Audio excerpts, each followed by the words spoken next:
Le groupe Samsé et l'entrepôt du bricolage vous présentent Esprit Montagne. En route sur les chemins d'Esprit Montagne avec la gamme électrifiée de Hyundai Jeanlin Automobile à Échirolles. Au cœur de nos massifs avec Esprit Montagne et Poma.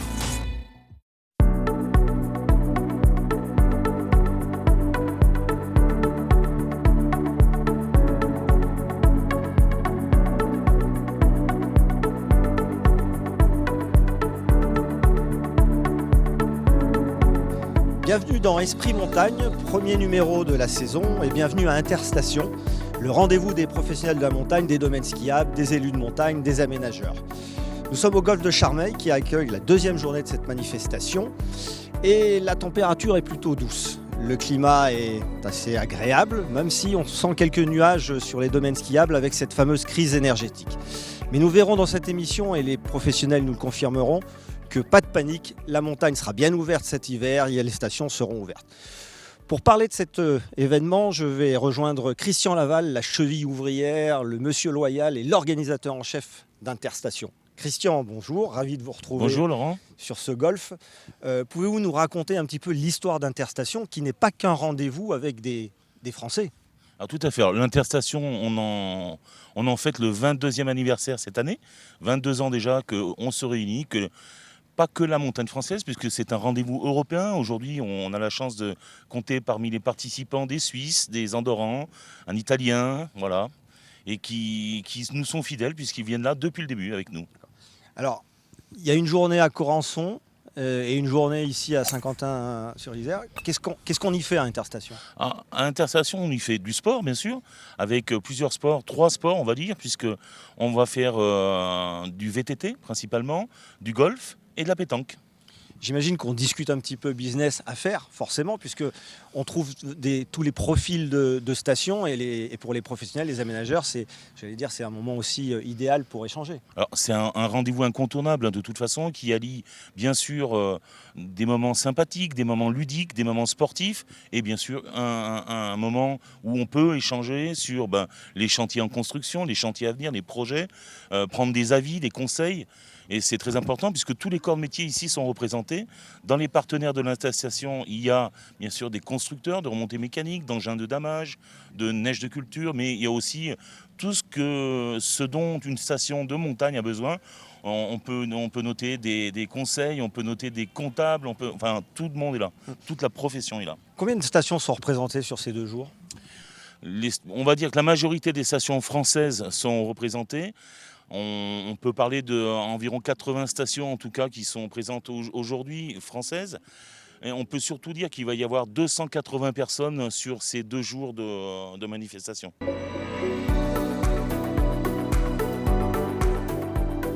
On retrouve 2 grandes voix de la montagne, Jean-Luc Bock et Éric Brech. Jean-Luc, rassurez-nous, alors ces stations, elles vont bien ouvrir cet hiver ? Évidemment qu'elles vont ouvrir. Il faut arrêter les polémiques. À un moment, on a un problème aujourd'hui avec le prix de l'énergie. Il faut savoir que cette énergie électrique, elle est couplée au gaz et c'est pour cela qu'en ce moment, elle est très chère. Mais on ne va pas pouvoir continuer à vivre comme ça. Dans ce contexte, quelle est l'action de l'association des maires de stations de montagne que vous représentez avec le gouvernement, avec les différentes autorités qui sont compétentes ? On sort il y a quelques jours de 3 réunions ultra importantes puisqu'on était avec la ministre de la Cohésion des Territoires, on était ensuite avec la ministre de la Ruralité et enfin on était à Bercy avec la directrice de cabinet de Bruno Le Maire. Et là-dessus, on a essayé d'expliquer toute la problématique que cela pouvait engendrer, les incertitudes en tout cas au niveau financier. Et il est très important de savoir qu'aujourd'hui, la demande des maires de montagne, c'est tout simplement qu'on ait une clarification de la situation, qu'on ait la capacité aujourd'hui à acheter une énergie à un prix qui soit raisonnable. Et pourquoi pas, si on en arrive là, à éviter toute problématique vis-à-vis de cette tarification par une sauvegarde de l'État. En tout cas, on a besoin d'une visibilité et toutes les institutions ont besoin pour clairement définir un plan pluriannuel d'investissement, de savoir où elles vont, est-ce qu'elles vont payer. Éric Brech, quelle est la position des écoles du ski français qui peuvent être indirectement, touchées par une activité plus ou moins forte liée à cette crise énergétique ? Les écoles de ski françaises doivent jouer leur rôle, elles doivent être solidaires bien sûr de ce qui se passe actuellement. D'une part sur l'aspect urgence par rapport à ce qui se passe et donc aux côtés des maires, aux côtés des patrons des remontées mécaniques et de tout ce que fait l'écosystème d'une vallée de montagne. Et puis en même temps jouer leur rôle dans le cadre de la sobriété énergétique. Donc on doit être plus que fédérateurs, plus qu'unis et tous se ramener autour de la table pour savoir comment on va entrevoir les jours de demain. Je crois que vous avez demandé à vos directeurs d'école de rentrer en contact sur le plan local avec tous les acteurs pour discuter, pour s'adapter, pour trouver la meilleure solution possible. Bien sûr, mais je crois que c'est la composante des stations de ski qui sont comme ça, c'est-à-dire que c'est une addition de valeur ajoutée au profit du collectif. Donc à un moment donné, notre intérêt c'est de se retrouver tous pour discuter, d'abord analyser, parce que chaque vallée a des différences. Analyser, regarder comment ça va se passer et puis entrevoir pour qu'en fin de compte on offre un très beau produit pour nos clients qui viennent nous visiter. Jean-Luc, vous nous avez dit que la montagne était encore convalescente. On est dans un contexte un peu différent de celui du Covid, mais où on avait eu une fermeture un peu brutale des remontées mécaniques. En quoi, là, vous estimez que le gouvernement a désormais aussi pris conscience du poids de la montagne par rapport à la crise qu'on a actuellement avec l'énergie ?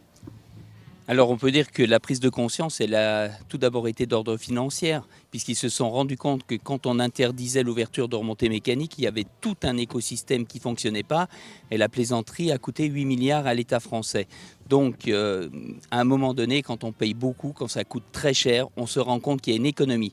Ensuite, directement et indirectement, directement c'est 120 000 emplois, indirectement 200 000, on est à plus de 350 000 emplois qui sont générés indirectement ou directement par l'activité touristique de nos montagnes. Il faut savoir qu'aujourd'hui, on n'a pas le droit, et le gouvernement le sait très bien, de jouer avec le travail et le travail des personnes. Eric, on va se donner un peu de baume au cœur. Vous êtes en possession de quelques chiffres avec la plateforme Mon Séjour en montagne, donc on s'aperçoit que finalement les réservations sont plutôt bonnes, on est en avance. Qu'est-ce que vous pouvez nous dire sur cette situation, ce début de saison ? L'indicateur qu'on a nous en interne, qui est Mon Séjour en montagne, notre place de marché, prouve à quel point il y a une volonté de venir en montagne toute l'année, mais surtout sur le milieu enneigé. Donc les réservations sont plutôt très bonnes. Alors elles ne sont pas encore fortes parce qu'on n'est que début septembre, mais en tout cas par rapport à l'année dernière, c'est vrai que c'est une croissance à 2 chiffres. Alors peut-être que les gens veulent s'organiser plus tôt, mais on sent quand même que les gens veulent venir. Une appétence. Il y a vraiment une appétence et moi je ne suis pas inquiet sur cette demande. Après derrière, il faut savoir comment on s'organise pour que là-dessus on offre ce qu'on a le droit d'offrir. Mais je pense que moi j'aimerais quand même rappeler que dans ce pays, il faut arrêter de monter un peu les gens les uns contre les autres. Chaque filière a ses soucis et on doit justement collectivement faire en sorte que non seulement dans cette sobriété énergétique on avance tous collectivement, mais en plus il faut qu'on continue à vivre et à développer ce qu'on a à développer d'une manière très responsable. Jean-Luc, vous prenez votre casquette de France Montagne, président de France Montagne. Un petit mot sur les prochaines semaines et sur ce slogan qui revient, j'allais dire, dans les têtes de tout le monde, la montagne ça vous gagne, qui sera remis au goût du jour cet hiver. Alors oui, la montagne ça vous gagne, c'était 17 ans d'activité, 17 ans de slogan qui était ultra réputé. C'était le slogan, l'un des slogans en tout cas le plus connu en France. Et bien il repart, oui, il repart à partir du mois d'octobre et il repart pour de nombreuses années, on l'espère bien. Aujourd'hui, on a besoin d'une activité, d'une marque forte. France Montagne, il ne faut pas oublier, les 3 membres fondateurs sont les écoles de ski français, Domaine Skiable de France et l'Association nationale des maires de stations de montagne. Et tous ensemble, main dans la main, on a pris cette décision d'avancer, de revenir à des fondamentaux. Aujourd'hui, on va montrer à tout le monde que la montagne, c'est pas un mythe. La montagne, c'est une réalité. Elle fait plaisir à tout le monde. Elle donne envie à tout le monde. Et plus on aura de Français, plus on aura d'internationaux et d'abord de proximité, plus ce sera bon pour la planète parce que moins on prendra d'avion pour aller très loin.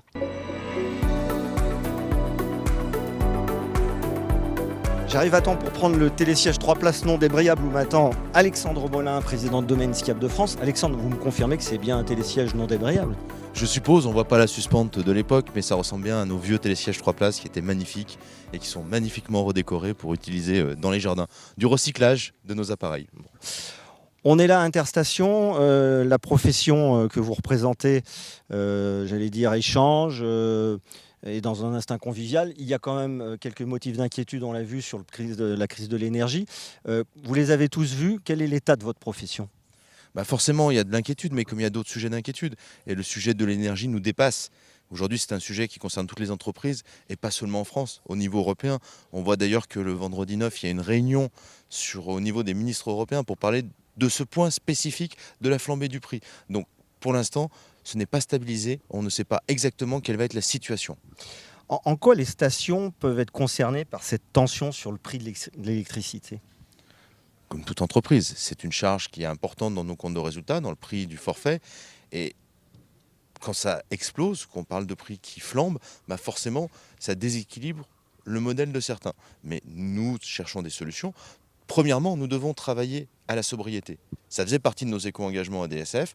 On était bien avant l'appel de Madame la Première ministre pour aller vers de la sobriété. Donc, on est dans cette ligne-là. Ça va nous permettre de faire une partie du chemin de la réduction. Et après, il va falloir trouver des solutions. Mais des solutions qui sont les mêmes que pour toutes les entreprises électro-intensives. Ça concerne combien de stations ? Quelle est la proportion de stations qui sont concernées par ces contrats d'électricité qui doivent être plus ou moins renouvelés ? D'après les statistiques que l'on tient, il y a à peu près 2/3 des stations qui étaient en renouvellement cette année. Certains ont déjà signé, d'autres attendent. Voilà, aujourd'hui, les choses ne sont pas fixées. Il faut prendre un peu d'apaisement. On va ouvrir dans de bonnes conditions. On va participer à l'effort de nos territoires. Vous aviez Jean-Luc tout à l'heure. Et par rapport, le moteur économique du territoire reste le domaine skiable qui permet à tout le monde de faire une belle saison. Donc on a un rôle social et sociétal. On parlait de la sobriété, vous en avez parlé. Concrètement, quelles peuvent être les actions qui sont mises en place pour, incarner cette sobriété ? On parle d'essayer de réduire de 10% l'activité ou les actions qui pouvaient être, consommatrices d'énergie. Ce qu'on a mis dans nos éco-engagements, c'est quelque chose que tout le monde peut mettre en place. Il y aura qui est de faire varier la vitesse des appareils en fonction de la fréquentation. Parce que plus un appareil tourne vite, c'est comme un véhicule, plus on tourne vite, c'est démultiplier la consommation énergétique du dit appareil. Donc quand il y a un peu moins de monde, on réduit la vitesse, quand il n'y a pas de file d'attente, ça ne change quasiment rien pour le client qui ne fait pas la différence et on peut neutraliser une grande partie de notre consommation. Mais après, ça c'est des solutions qui sont pour tout le monde, qui font partie d'un effort commun. Mais après, chaque station étant tellement différente, il y aura des solutions qui seront différentes, trouvées par chacun des adhérents. Et je fais confiance aux adhérents de Domaine Skiable de France qui sont résilients, qui sont motivés et qui vont permettre d'améliorer cette situation.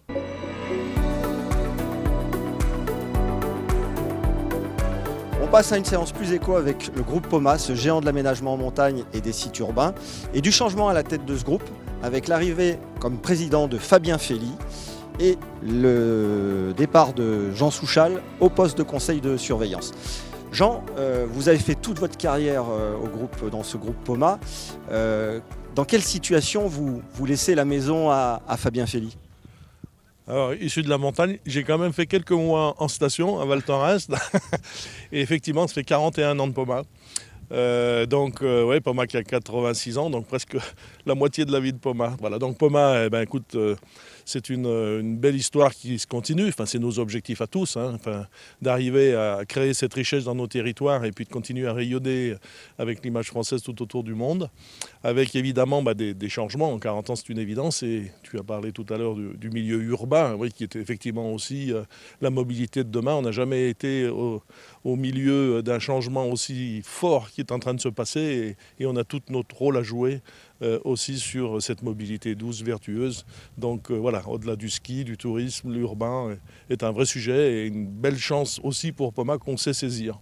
Alors Fabien, vous arrivez à la présidence de ce grand groupe, vous le connaissez puisque vous y aviez travaillé déjà quelques années à l'export. Quelles vont être vos principales missions et vos premiers chantiers ? Alors déjà, ma principale mission va être de succéder à Jean. Voilà. Parce que je tiens à le dire, et je suis très fier de prendre la présidence de POMA, et je suis surtout fier et ému de remplacer Jean dans ce poste de président. Jean qui était, je dirais, la personne qui m'a fait venir chez POMA il y a 11 ans. Et je ne serais pas venu sans Jean.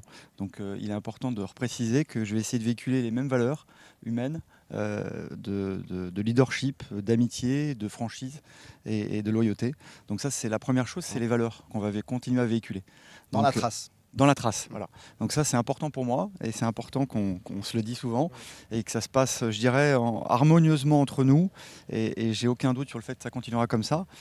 On a des challenges, Poma. On est dans un monde aujourd'hui qui est en perturbation, qui va sûrement le rester pendant un certain nombre d'années. Je pense qu'il va falloir qu'on soit encore plus agile qu'on a pu l'être dans le passé, à savoir être agile avec nos clients historiques et toujours nos clients de la montagne, qui eux ont des difficultés aussi qu'on voit avec des difficultés énergétiques. Et pour ça, on doit les accompagner. On a des solutions, on les accompagne. Et être aussi agile dans notre façon de se positionner dans les différents pays du monde. On a vu des pays qui se ferment pour des raisons tristes comme la Russie, des pays qui sont aujourd'hui toujours sous Covid comme la Chine, qui était une grande partie de notre chiffre d'affaires. À nous de trouver la solution aussi pour pouvoir rebondir rapidement sur ces différents marchés. Et en tout cas, je sais, on reprend en bonne main une société qui est saine, une société avec ses valeurs, avec une société avec des collaborateurs qui aujourd'hui vont travailler dans cette dynamique pour qu'on puisse être encore plus performant demain. Comment vous allez gérer l'augmentation du prix, par exemple, des matières premières? Comment on gère ce genre de critères? Alors déjà, on essaie d'être agile, de s'adapter. On a vécu une hausse des matières premières absolument incroyable. L'acier est passé de 600-800 euros la tonne à plus de 2000.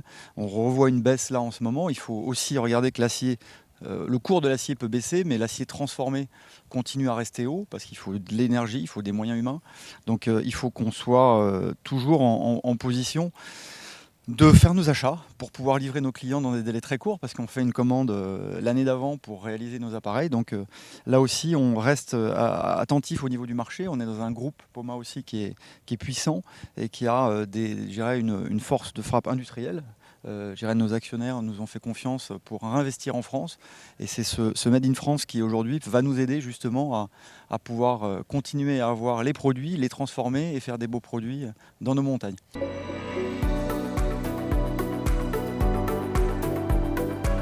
Quand on parle innovation, Maurice Ziniguer et Team Access ne sont jamais loin. Nous allons interviewer Maurice avant son départ pour le trou numéro 5. Maurice, pouvez-vous nous présenter en quelques mots l'activité de Team Access? Au départ, l'activité de Team Access, c'était avant tout la billetterie et le contrôle d'accès. Bien sûr, il faut effectivement, pour le chiffre d'affaires, tout un ensemble. Donc, c'était effectivement aussi pour partager dans certains temps les recettes. Donc, ça, c'était important. Mais aujourd'hui, il est nécessaire, il est important de revoir le parcours client. Et quand on dit parcours client, les séjours deviennent de plus en plus courts, les gens moins de temps et ça coûte cher. Et donc les gens veulent aller à l'essentiel, donc c'est avoir du service, être en capacité d'avoir une solution qui simplifie le parcours client et où la personne peut tout prendre en même temps. Donc achat internet, bien entendu, ça va de soi, mais une fois qu'il a acheté en fait ses produits, c'est que effectivement il puisse les récupérer très rapidement et n'est pas obligé de faire une demi-journée à essayer de trouver le matériel, se loger, se garer et puis finalement peut-être faire du ski. Pour revenir à l'activité principale au départ de Team Access, le forfait, vous avez il y a 2 ans, en 2020, lancé un forfait, écologique recyclable. En fait, c'est un forfait. Déjà, les forfaits au départ étaient recyclables puisqu'on pouvait les réutiliser. Mais là, il y a un certain nombre de forfaits qui étaient, je dirais, du one-shot et qui effectivement étaient jetables. Et jetables, aujourd'hui, on ne peut plus. Effectivement, on peut tout jeter. Mais là, le fait de pouvoir les recycler aussi comme du papier. Donc, en fait, on a fait un système. Il y avait une petite infime puce à l'intérieur qui n'était pas, mais tout le reste, en fait, l'antenne est en matière organique. Il n'y a plus de plastique. Il n'y a plus de plastique. Et dans quelle station vous travaillez? Est-ce que vous pouvez nous dire dans quelle station, dans quel massif, Oui, on travaille un peu, nous, pour la France, moi je m'occupe en fait de l'ensemble de la France, donc aussi bien le massif alpin, donc Alpes du Nord, Alpes du Sud, les Vosges, les Pyrénées. Et on se rend compte, en fait, les Pyrénées sont quand même ils ont quand même pris pas mal d'avance, notamment avec le produit NP, où effectivement, ils ont créé maintenant la Compagnie des Pyrénées. Et la Compagnie des Pyrénées, c'est en fait pouvoir agréger un ensemble de stations, mais pas que les stations, mais vraiment aussi le loisir et de pouvoir en fait avoir une carte qui puisse être une carte, comme ils l'ont appelé, la carte Nos Soucis. Et ça va vraiment dans le sens des développements qu'on fait et on essaie de travailler avec eux pour trouver des solutions intéressantes. Et on se rend compte que souvent, les stations moyennes ou plus petites font plus d'efforts pour leurs clients.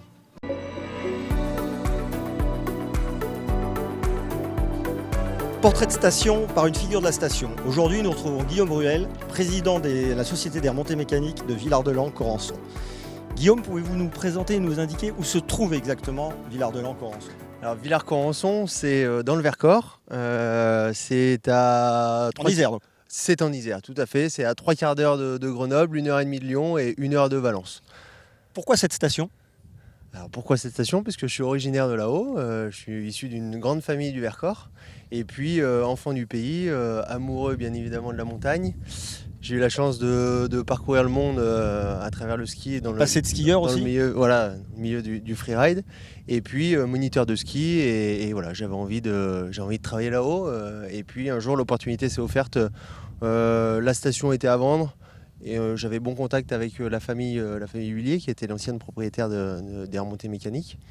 Et puis on avait un projet de développement, donner une continuité, donner une suite à notre station et aux remontées mécaniques. Avec un soutien de marque? Alors avec un soutien de marque, Tony bien Parker. évidemment, Tony Parker. Et quel soutien!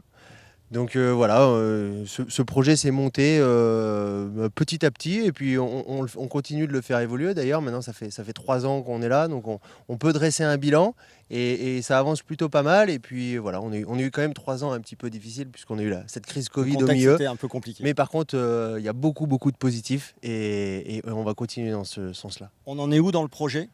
Alors dans le projet, c'est long, 3 ans c'est peu de temps, donc du coup on monte les projets et normalement les premiers projets, donc notre base c'est notre clientèle de séjour, on a besoin de cette clientèle de séjour là, donc du coup il faut qu'on construise des lits chauds, des lits gérés avec des gestionnaires. Et donc du coup cette base là normalement démarrera sur 2024-2025.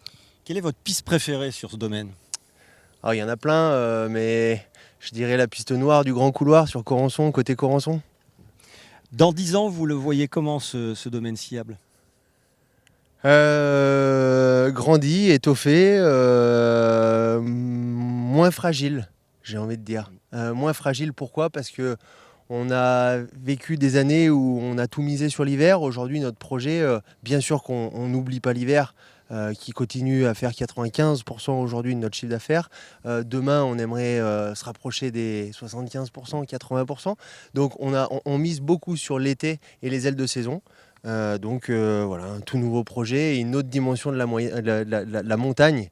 Et voilà, on avait choisi un petit slogan depuis quelques temps et on dit qu'on a une haute idée de la moyenne montagne. Si vous deviez définir en 3 mots Villard-de-Lans-Corançon? Je dirais sport, loisir. Je triche un peu, là il y en a 2. Je dirais familial et bien-être.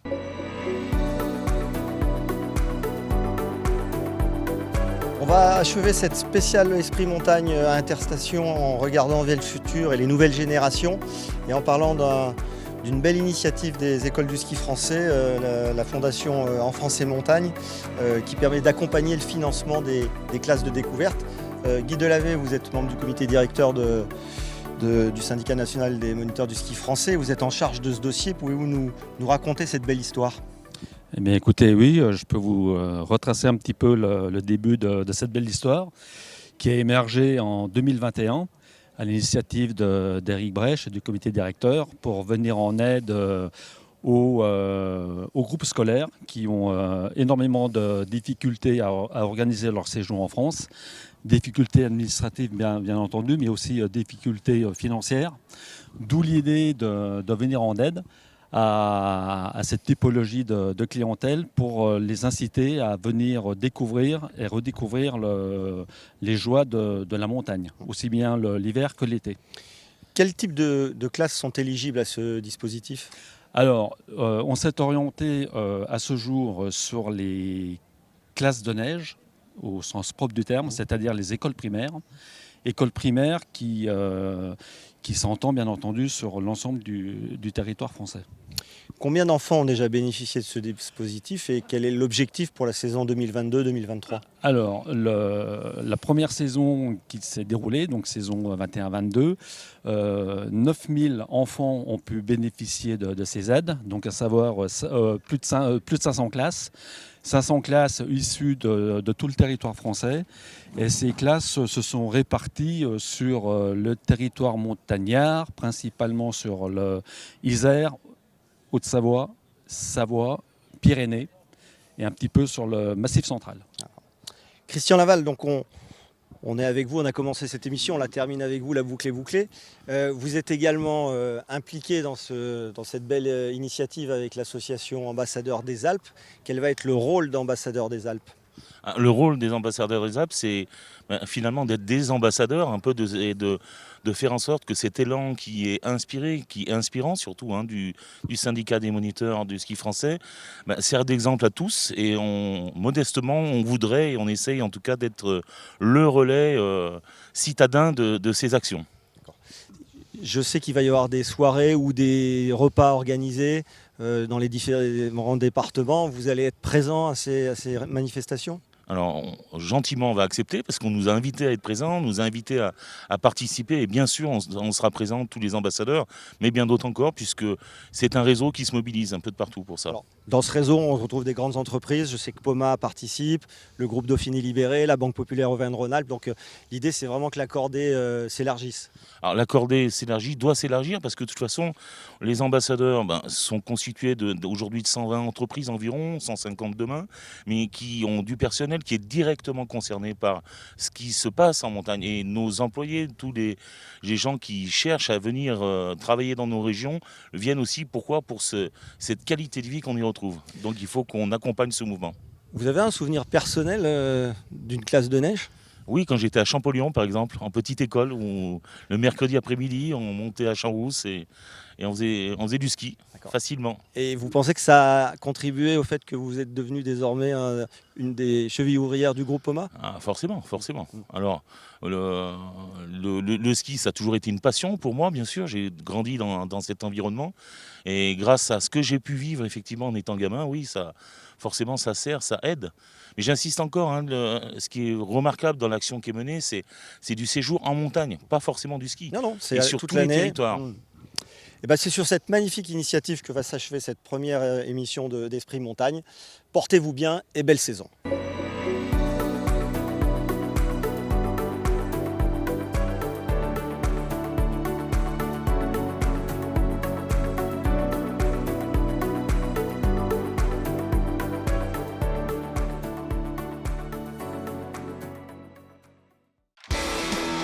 Le groupe Samsé et l'entrepôt du bricolage vous a présenté Esprit Montagne.